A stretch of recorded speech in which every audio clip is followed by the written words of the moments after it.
আজ আমাকে কথা বলতেই হবে ইনশাআল্লাহ, কারণ আগামীতে আবার আপনাদের সাথে দেখা হবে কিনা আমি জানি না।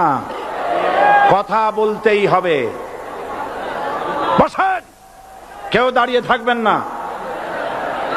আমি দেখতে পাচ্ছি বাংলাদেশের ভাগ্য আকাশে উত্তর গগনে কালো মেঘ জমা হয়েছে, ঝড়ের পূর্বাভাস লক্ষ্য করছি।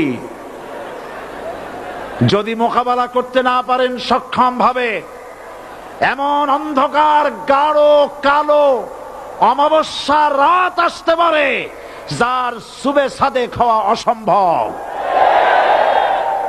সুতরাং আপনারা কি কাপুরুষের মতো কাফের মুশরিকদের গোলামি করে মরতে চান? বিড়ালের মতো 500 বছর বেঁচে থাকার কোনো লাভ নাই। সিংহের মতো 1 ঘন্টা বাঁচতে চাই। আমাদেরকে বলা হয় সাম্প্রদায়িক উস্কানিমূলক কথা নাকি আমি বলি। পত্রপত্রিকা দিছে না তারা?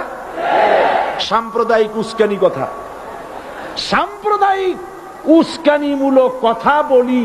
সেই জন্যই বোধহয় শত শত মুসলিম আমাদের কাছে এসে মুসলমান হয়।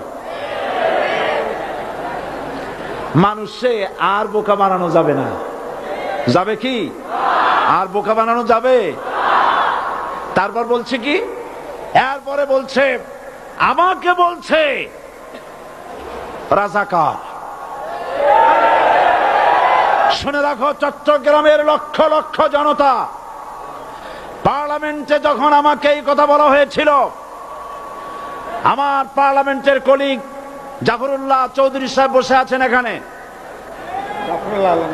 হ্যাঁ, জাফরুল ইসলাম চৌধুরী বসে আছেন পাশে, প্রধানমন্ত্রী সুদ্ধা, অন্তত 3 শতাধিক পার্লামেন্টের সম্মানিত সদস্যরা সেদিন বসা। 1997 সনের বাজেট বক্তৃতা যখন আমি করতেছিলাম, ডক্টর কুদরতে খোদা, নাম রাখছে কুদরতে খোদা, আসলে গজবে খোদা।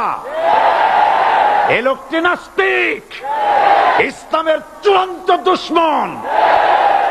তার প্রণীত শিক্ষা ব্যবস্থার যখন সমালোচনা করছিলাম, ট্রেজারি বেঞ্চ থেকে আমাকে বলা হলো রাজাকার। আমি আমার সমস্ত শক্তি একত্রিত করে বলেছিলাম শুধুমাত্র হিন্দুস্তানের রাজাকারেরাই আমাকে রাজাকার বলতে পারে। আমি বলেছিলাম 1973 সন পর্যন্ত আমি বাংলাদেশের কোন রাজনৈতিক দলের নেতা এবং কর্মী ছিলাম না। আমি রাজাকার নই। আমাকে রাজাকার বলে যদি তাকেও প্রমাণ করতে না পারে 10 কোটি টাকার মানহানি মামলা দায়ের করব। আমার এই বক্তব্য সারা দুনিয়া শুনেছে। পার্লামেন্টে আমার এই বক্তব্য রেকর্ড হয়ে আছে। সেদিন 3 শতাধিক পার্লামেন্ট মেম্বারের কেউ আমার চ্যালেঞ্জ গ্রহণ করেন নাই। যে কোনো ব্যক্তি পার্লামেন্টে গিয়ে আমার বক্তৃতা দেখে আসতে পারেন। এরপরে 1997 সনের 7 অক্টোবর দৈনিক জনকণ্ঠ পত্রিকা যখন আমার বিরুদ্ধে লিখলো, সেই পত্রিকায় সাইদির ওপেন চ্যালেঞ্জ 8ম পাতা, 1997 7 অক্টোবর, এত বড় 2 কলামে হেডিং। সেখানে আমি বলেছি বাংলাদেশের সকল সাংবাদিক, গোয়েন্দা বিভাগ, বাংলাদেশের সকল বুদ্ধিজীবীকে আমি আমার পিরোজপুরে আমন্ত্রণ করছি।